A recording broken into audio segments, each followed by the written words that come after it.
11 pistole, di cui 3 con matricola a brasa e 2 a salve con tappo rosso, un fucile sovrapposto, uno a pompa, una mitraglietta con silenziatore, 2 fucili ad aria compressa, oltre 500 munizioni e 2 panetti di esplosivo al plastico proveniente dall'Est Europa per 626 grammi totali, con miccia e detonatore.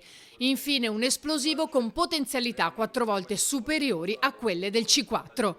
È l'arsenale che i carabinieri hanno trovato in casa di un insospettabile 58enne impiegato amministrativo di Veritas da oltre 20 anni nella sede di Mestre, residente a Mira.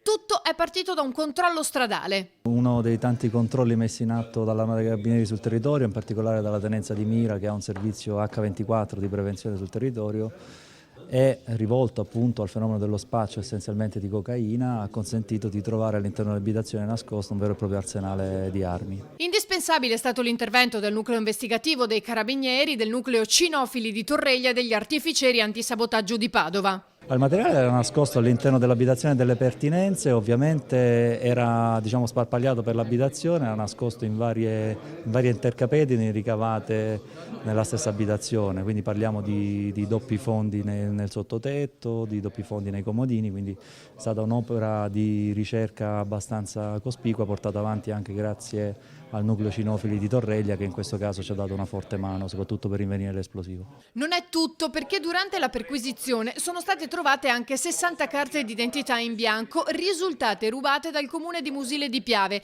e circa 2000 marche da bollo per un valore totale di 35.000 euro. Adesso tutte queste armi verranno inviate al RIS ovviamente per una serie di rilievi, partiamo da rilievi dattiloscopici e balistici che ci diranno anche se le armi sono state utilizzate e in che occasione sono state utilizzate. È chiaro che quanto rinvenuto farà presupporre che siamo a un livello abbastanza importante di criminalità e quindi si presuppone che possano anche essere state utilizzate in episodi criminali abbastanza cruenti. Il 58enne è stato portato in carcere a Venezia.